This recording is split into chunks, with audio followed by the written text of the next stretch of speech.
Alors là, on s'attaque à du lourd et j'avais vraiment hâte de vous en parler car j'en suis méga fan. Cet animé a bercé mon enfance et je pense que c'est pareil pour un bon nombre d'entre vous aussi. Bien entendu, il s'agit de l'immense manga Dragon Ball. Écrit par Akira Toriyama, Dragon Ball Z nous raconte l'histoire d'un petit enfant qui parcourt le monde en quête d'aventure. S'ensuit alors des rencontres fabuleuses, des combats épiques et des transformations hallucinantes. Et surtout des centaines d'heures à essayer de faire un Kamehameha bien réel, et je suis sûr que vous aussi, vous rêvez de pouvoir en réaliser un pour filmer ensuite devant les copains à l'école. D'autant plus que les personnages de Dragon Ball Z sont tous charismatiques, comme Son Goku, Trunks, Broly, ou encore le cyborg C13, mon préféré, sans oublier des scènes iconiques qui ont marqué l'animation japonaise, comme la transformation de Sangwan en Super Saiyan 2, ou encore Sangoku Super Saiyan 3. C'est aussi grâce à Dragon Ball Z que j'ai pu me faire des amis quand j'étais petit, car j'étais très timide à l'époque et du coup je ne savais pas comment aborder mes camarades pour jouer avec eux. Cependant, avec Dragon Ball Z comme sujet de première discussion, tout paraissait plus simple pour s'intégrer car on avait une passion commune. On pouvait même s'échanger des cartes à jouer ou des figurines. Bon, vous l'aurez deviné, je suis un fan inconditionnel de Dragon Ball Z. Je ne serai donc pas vraiment objectif sur la série, mais ce qui compte c'est plutôt la passion qui nous anime et qu'on partage tous avec Sangoku et ses amis. Lors de ma vidéo de présentation, je vous avais dit que c'est grâce à Dragon Ball Z que j'ai pu trouver ma vocation de dessinateur. Effectivement, c'est grâce à cette série que j'ai pu endurer le long apprentissage du dessin, en m'entraînant encore et encore afin d'obtenir des résultats satisfaisants. Car il faut être réaliste, les progrès en dessin demandent un temps fou. Il faut donc s'accrocher et toujours persévérer pour réussir. Pour ma part, j'ai du mal à me concentrer et à être attentif. Du coup, pendant les cours, je faisais que du dessin Dragon Ball Z, et j'en faisais vraiment partout. Sur tous mes cahiers, mes agendas, ma trousse, mon sac à dos, et même sur mes mains et mes avant-bras. Et le truc le plus incroyable, c'est que j'ai réussi à apprendre à lire grâce à Dragon Ball Z.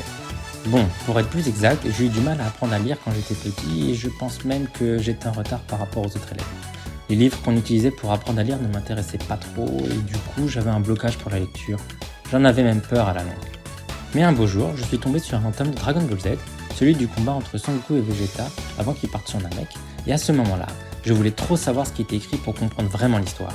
Car habituellement, je ne faisais que regarder les cases et les images, et je m'imaginais moi-même le scénario. Du coup, on peut dire que Son Goku était un très bon professeur.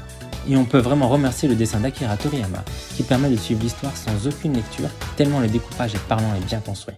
Et ce qui ponctue cette passion phénoménale, ce sont les jeux de licence Dragon Ball Z. J'ai pour ma part pu suivre l'évolution des jeux DBZ de la 2D à la 3D, chacun disposant de son lot de bonnes surprises. Mais ceux qui m'ont le plus marqué, ce sont ceux de la série Tenkaichi, et notamment le 3, qui réunit tous les personnages de la série jusqu'à la saga GT. Et encore aujourd'hui, déjà en mode le jeu pour y inclure toutes sortes de personnages, comme Sonic, Mickey, Chuck Norris, ou encore les mêmes de Sammy Ultra Instinct de Scooby-Doo.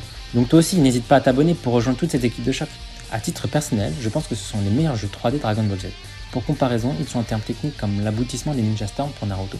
Car c'est vraiment avec ces opus-là que l'on ressent le plus les sensations de l'anime. Avec cette possibilité de pouvoir explorer une map énorme pendant les combats, de pouvoir se cacher, de ramasser des items de soins, et le tout dans des environnements entièrement destructibles qui rendent l'expérience hyper immersive. Aujourd'hui, avec l'arrivée des smartphones, un nouveau type de jeu est apparu, les gachas. Ces jeux ont pour principe une loterie afin de récupérer des personnages puissants pour réussir des événements.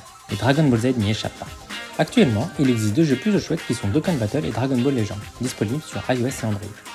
Le principe est simple et les artworks sont vraiment cool. Ce nouveau genre de jeu se développe très rapidement au point de devenir des références comme pour Fortnite ou Genshin Impact, portant avec eux un souffle de renouveau du jeu vidéo free-to-play.